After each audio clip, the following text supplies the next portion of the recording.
In Satisfactory, most buildings have snap points for catwalks. Take these fuel power generators for instance. At the top where you have this grid structure, you can snap a catwalk to any side of these. You can use this to create a walkway that connects up several generators.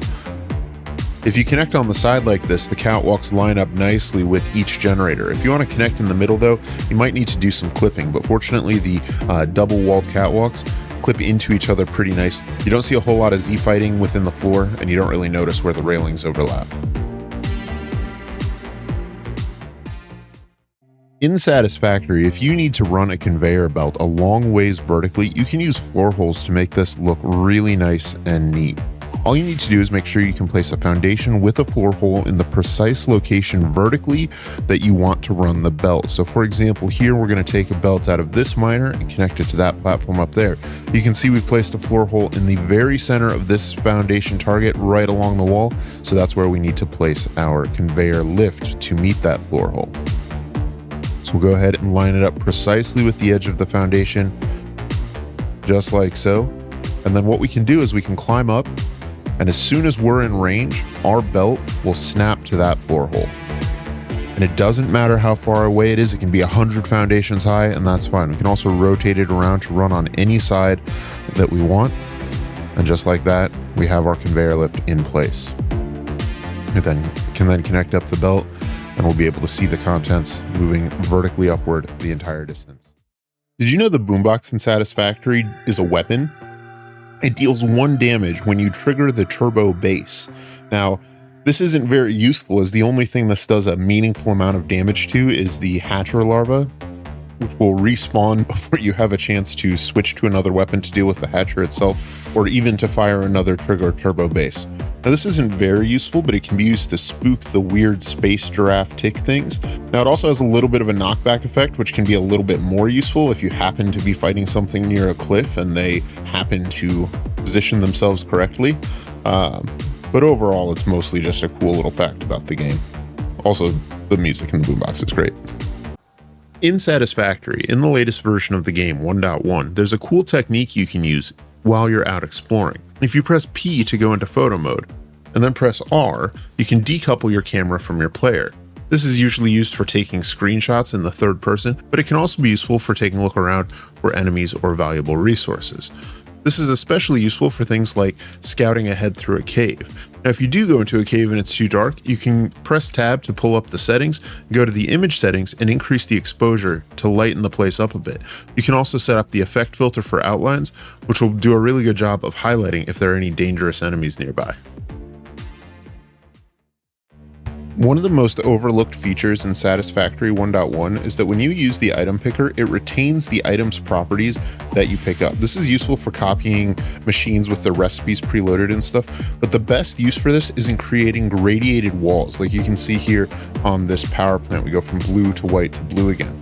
The best way to do this is to go into a blueprint designer and construct a blueprint that includes a whole bunch of walls of whatever size you like. I like to do a 1 meter wall at the base with a 4 meter wall on top of this, and you can stack it up however you want. And then you go into the customizer and use the custom swatch and just slowly change the value between the 2 colors you want to gradiate between.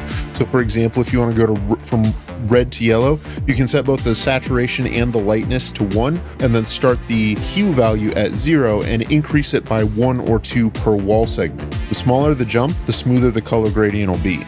This particular frame has the hue increased on each wall from right to left on the bottom by 2, and then moving up and going right by 2 as well.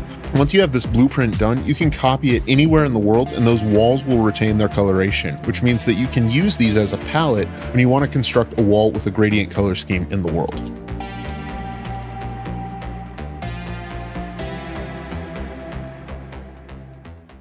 If you played Satisfactory in Update 8, you may have noticed that the signs in 1.0 and 1.1 don't emit nearly as much light as they used to. This is due to an optimization change that Coffee Stain Studios made, but you can undo this by entering a console command. Now, the default value for this is 20, and you can see the behavior of that here. If you change it to 1, you get the lighting from Update 8 back, and it is huge. You can also add this setting to an INI file I'll post the instructions for that down in the description, but that will make this happen every time you start the game automatically. If you're a completionist and want to get every item in the game in Satisfactory, you have a couple of options for tools that can help you along with that process. In-game, the best tool for you is going to be the radar tower. Now this is unlocked in the MAM in the quartz tree, and it does require crystal oscillators, heavy modular frames, and computers to build, so it's solidly a mid to late game structure. But once it's constructed and hooked up to power, if you go up and use the tower, you can see that it'll reveal every resource node in a certain range around the tower.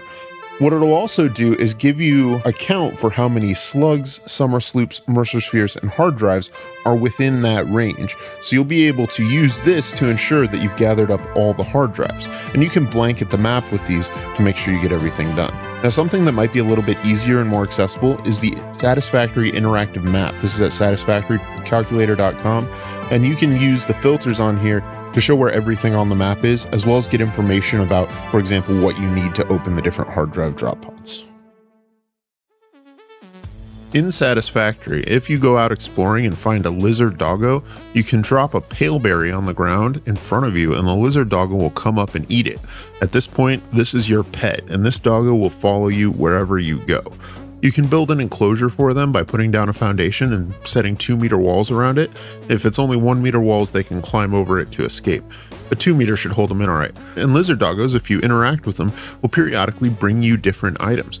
Some of these are really valuable items from the late game that can be used to get a ton of points in the awesome shop, and some of them are really rare, like yellow and purple power slugs that are otherwise a limited quantity within the game. They can also bring you nuclear waste, so make sure you have a disposal site ready.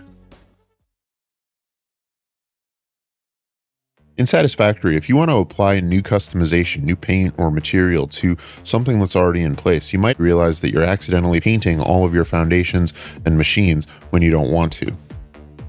You can use the customizer filter to limit what you're painting to one object type. Simply select the object with the customization selected and press the customize filter key. By default, it's G.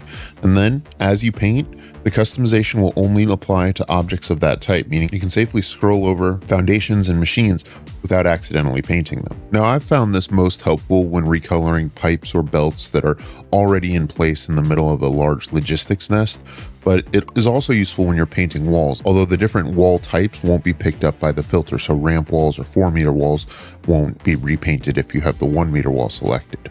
Overall, this is a huge time saver whenever you want to change things up to keep them looking at their best.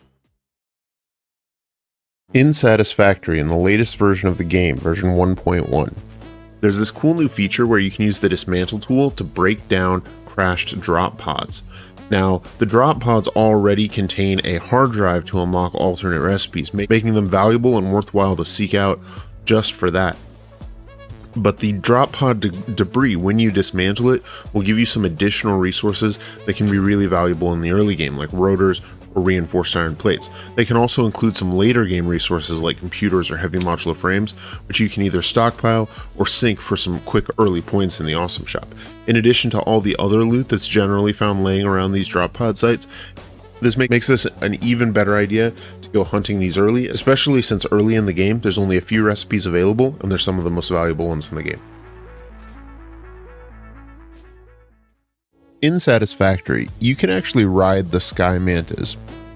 All you need to do is find a place where their flight path takes them underneath your character, and then you can jump on them. Now, this isn't the most useful thing, but it is pretty cool, and you can pet them to get a Steam achievement. Occasionally, it can also be useful for accessing other parts of the map or for reaching rare resources that they happen to fly nearby. But during the normal course of their flight path, they'll also take some pretty steep turns and dives that will cause the pioneer to fall from their back. So if you want to use them for transportation, you need to plan your route in advance and make sure to hang on tight.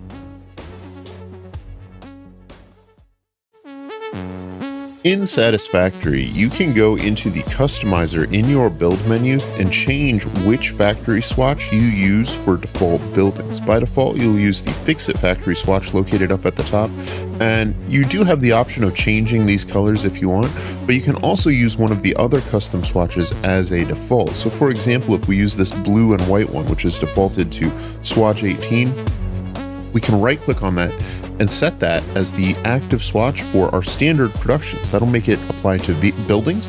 We can also do it for vehicles and pipes. And if we use those selections, then whenever we build a new item or structure in the world, it will take on those colors by default. Now, one thing to note is if you do use a picker, where you go into the dismantle mode and then middle click, you can select an item in the world. That will retain the color swatch of the item you selected, even if it's not currently set to your default. So this makes it really easy to do quick modifications within an already existing factory, even if you're using a different swatch for new construction somewhere else. In Satisfactory, one tip you can use when you start working with different kinds of fluids in the same build, especially on large ones, is to color code your pipes by using different color swatches in the customizer. In this refinery, for example, I'm using a black pipe system for crude oil, purple for heavy oil residue, and over here on the end, we're using orange for fuel. We can also use light blue for water, white for alumina solution or nitrogen gas, red for turbo fuel, and many, many more. This makes it really easy to tell where different pipelines are going at a distance so that they don't get confused in the nest of logistics that you end up building up in a large construction project. I have over 2,000 hours playing Satisfactory, but I didn't know this tip until a viewer pointed it out during a recent stream. When you're using the Nobleisk detonator, you can hold down the mouse button to change how hard you throw the Nobleisk. That makes it so much easier to clear out these poison pillars because you don't have to get close enough for the poison to affect you before you can target them. It also greatly improves the Nobleisk's value as a weapon.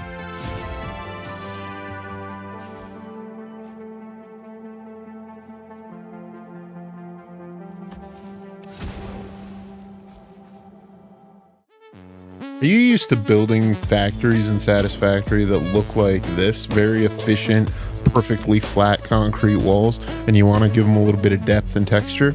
Well, there's a technique you can use to slightly inset walls, which does a really good job of breaking up the structure, and it also lets you do some really interesting things with the different wall types and shapes, as well as putting signs that are inset just a little bit to light things up. You can see some of those in play here. Now, in order to do this, all you need is one of the pillars. I'm going to be using one of the small concrete pillars here. And what you do is you place this sticking out from a wall. And once your pillar is in place, you can grab a wall and slide it to any depth along this.